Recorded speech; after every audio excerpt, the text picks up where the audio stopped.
Hello সবাইকে, কেমন আছো তোমরা সবাই? আশা করছি সবাই খুব ভালো আছো।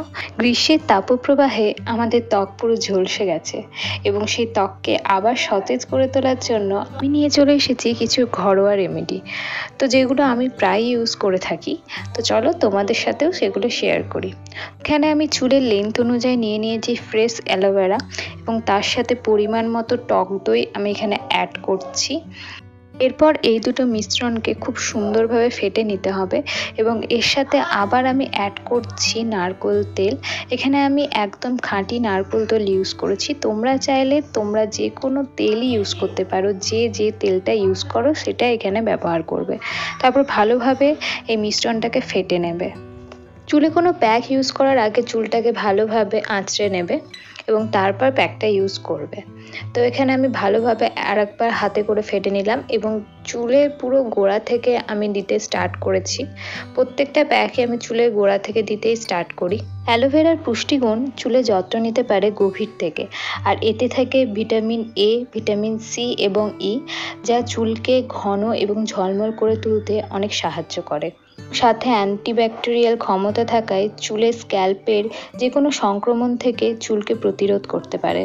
অন্যদিকে টক দই যা চুলকে ভালো রাখে এবং খুশকির সমস্যা দূর করতে সাহায্য করে এবং চুলের আর্দ্রতা এবং পিএইচ ভারসাম্য বজায় রাখে। এবং নারকেল তেলের মধ্যে থাকে ফ্যাটি অ্যাসিড এবং লাউরিক অ্যাসিড, যা আমাদের চুল পড়া কমাতে সাহায্য করে। এরপর আমি চুলে প্যাকটা দিয়ে আধ ঘন্টা মতো রেখে দেবো।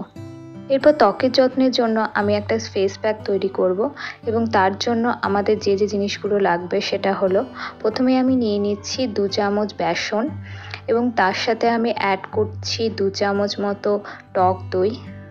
আর আমার যেহেতু ড্রাই স্কিন তাই আমি এখানে অ্যাড করে নিলাম মধু।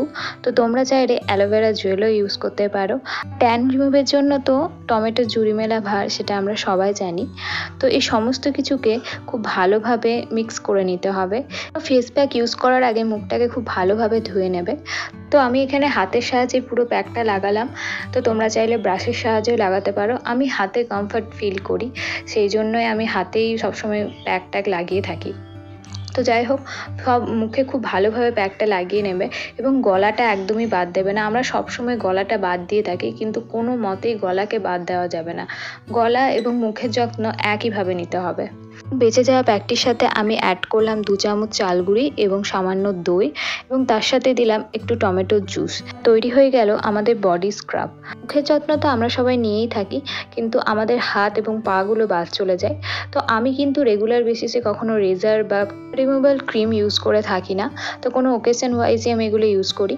তো এখানে দেখো, আমি যে স্ক্রাবটা বানিয়েছি সেটা পুরো হাতে খুব ভালোভাবে প্রথমে এভাবে দিয়ে ম্যাসাজ করে নিতে হবে। মুখটাকে কোনো মতেই বাদ দেওয়া যাবে না, কারণ এখানেই বেশি ট্যান আমাদের হয়ে থাকে। স্ক্রাবে ব্যবহৃত চালগুঁড়ি, যে চালগুঁড়ি আমাদের পুরো স্ক্রাবে সাহায্য করছে এবং তার সাথে ত্বকের জেল্লা বাড়াতেও সাহায্য করে এবং ত্বককে করে তোলে মসৃণ। অন্যদিকে টমেটো, যা আমাদের ট্যান রিমুভে সাহায্য করবে এবং স্কিনকে করে তুলবে ব্রাইট। অন্যদিকে স্কিনের অয়েল কন্ট্রোল করতে আমাদের সাহায্য করবে টক দই এবং সাথে স্কিনকে ব্রাইটও করে তুলবে। তো আমি এখানে বানিয়ে নিচ্ছি ডিআইওয়াই টোনার বানানোর জন্য আমি এখানে ব্যবহার করেছি তরমুজের যে শাঁসটা থাকে সেটা।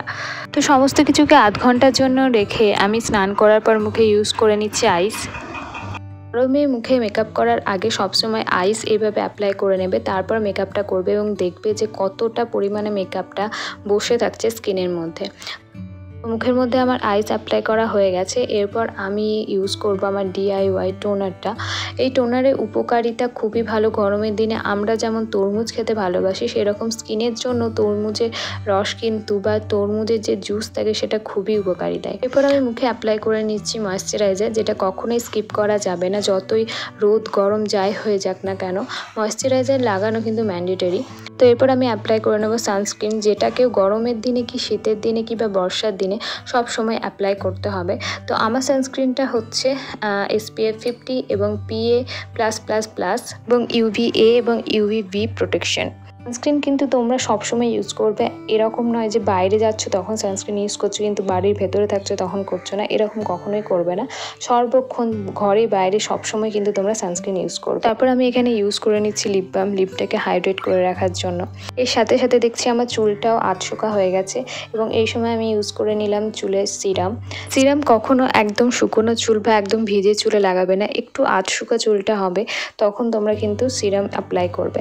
এবং সবসময় চিরুনি ইউজ করবে খুব মোটা দাঁতওয়ালা, খুব সরু দাঁতওয়ালা চিরুনি কিন্তু ইউজ করো না, এবং কাঠের চিরুনি হলে তো সেটা খুবই ভালো। এবং এর সাথে খেতে হবে প্রচুর প্রচুর প্রচুর জল। জল খাওয়ার কোনো বিকল্প নেই এবং তার সাথে খাবে বিভিন্ন ধরনের ফল। গ্রীষ্মকাল মানেই তো ফলের বাহার, তো বাজারে যে ফলই পাবে সেই ফলই কিনে খাওয়ার চেষ্টা করবে। তো সবাই খুব ভালো থেকো, সুস্থ থেকো, প্রচুর প্রচুর জল খাও, সানস্ক্রিন অ্যাপ্লাই করো, ফল খাও। তো যাই হোক, আজকের মতো এই পর্যন্তই, দেখা হচ্ছে পরের ভিডিওতে। টাটা।